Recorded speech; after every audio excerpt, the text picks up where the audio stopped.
جو معاملہ اٹھا یہ پاکستان کی بدبختی ہے. اور ہماری سوچ کیا تھی ہمارے حکمرانوں کی؟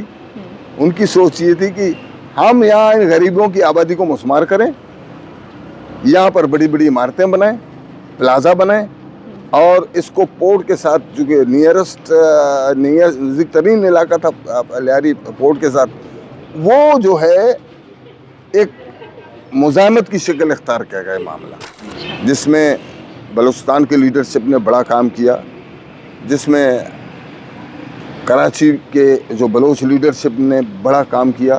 ان کو مزاحمت کیا کہ ہم یہ نہیں ہونے دیں گے, آپ کیپٹل کو تو لے گئے لیکن اس سرزمین کو جو لیاری ہماری ماں ہے, جو ہماری بنیاد ہے, ہم اس کو مسمار کرنے نہیں دیں. اور اس کے بعد پھر مختلف عربے سے اس علاقے کو بدنام کیا گیا. شخص نے جب کوئی جگہ دیکھا ہی نہ ہو اس کے متعلق وہ کیا رائے قائم کر سکتا ہے؟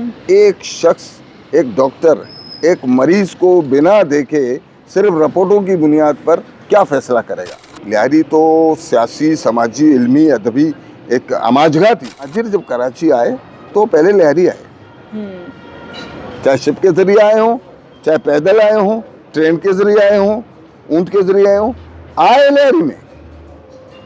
اور جب لیاری میں آئے تو لیاری والوں نے ان کو ویلکم کیا, مزاحمت نہیں کی. ہاں, اگر بلوچ تعصب پسند ہوتے تو یہاں گوادر کالونی ہوتا, پنجگور کالونی ہوتا, اورمڑا ہوتا, کوئٹہ ہوتا. ایسا نہیں ہے, وہ تنگ نظری نہیں ہے ہمارے یہاں, بلوچ کے اندر ہے ہی نہیں, وسط ہے, سوچ ہے, اور ویلکم کیا. یہاں پر ایک منظم پلاننگ کے تحت سازش کی گئی, جرائم کے اڈے کھولے گئے, منشیات کو اجاگر کرنے کی کوشش کیا.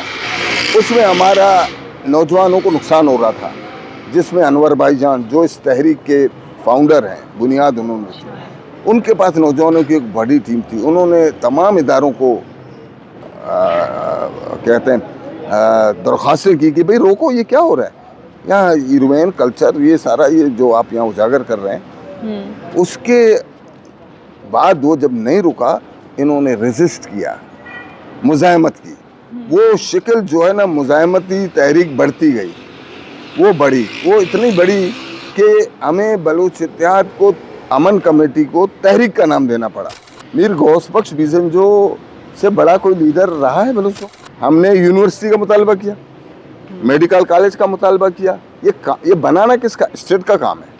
یہ انور بھائی جان کا کام نہیں ہے, بلوچ اتحاد کا کام نہیں ہے. کہ اگر بلوچ اتحاد تحریک انہی پڑھے لکھے لوگوں کے ساتھ ایک موومنٹ چلائے تو ہمیں کیا نام دیا جائے گا کہ دے آر اینٹی پاکستان اور ٹیررسٹ. ہاں بھی اگر پرانی آبادیوں میں جا کے آپ دیکھیں, ملیر کو آپ دیکھ لیں, آپ جو چوکنڈی کو دیکھ لیں, آپ ابراہیم حیدری کو دیکھ لیں, ایون منوڑا وہ جزیرہ تھا, اس کو قلعہ بلوچوں نے بنایا. دنیا کے جس خطے میں بلوچ رہتا ہے, آباد ہے, بلوچ اتحاد ان سے کنیکٹڈ ہے. پورے پاکستان کی ٹوٹل آبادی کا 55 سے 60% بلوچ ہے. الگ بات ہے کہ بلوچ کے اندر ایک سب سے بڑی خوبی ہے کہ جس سرزمین میں رہتا ہے اسے وفا کرتا ہے. کہ لیاری جو ہے وہ عام لفظوں میں ہم کہتے ہیں کہ مدر آف دی سٹی, یعنی شہر کی اماں جس کو ہم کہتے ہیں. لیاری کا جب بھی نام لیا جاتا ہے تو ذہن میں ایک ایسا وہ تصویر, ایک ایسی امیجیشن آتی ہے, چیل چوک, دہشت گرد, فائرنگ, یہ ساری امیجیشن آتی. دیکھیں میں آپ کو ایک بتاتا ہوں, جب انگریزوں نے سب سے پہلے منوڑا پہ, جو کراچی کے ایک جزیرہ ہے, اس پہ جب حملہ کیا, بلوچوں کا قلعہ تھا, اور پھر اس کے بعد وہ آہستہ آہستہ شہر میں گھسے. پھر انہوں نے ایک بندرگاہ بنائی, اس بندرگاہ کی وجہ سے یہ شہر ان کو وسعت ملا. اس شہر کے اندر ایک اسپورٹس کا رجحان اس لیے بڑھا کہ ساحل پر جب شپ آتے تھے, وہ جہاز جب لنگر انداز ہوتے تھے, تو وہاں جو لوگ تھے, جو سیمین تھے, جو سیلر تھے, جو شپ سے تعلق رکھتے تھے, مزدور تھے یا جو بھی تھے, وہ جب اس سرزمین پر اترتے تھے تو ظاہر ہے چاروں طرف سمندر کے پانی میں, یہاں جب خشکی ان کو ملتی تھی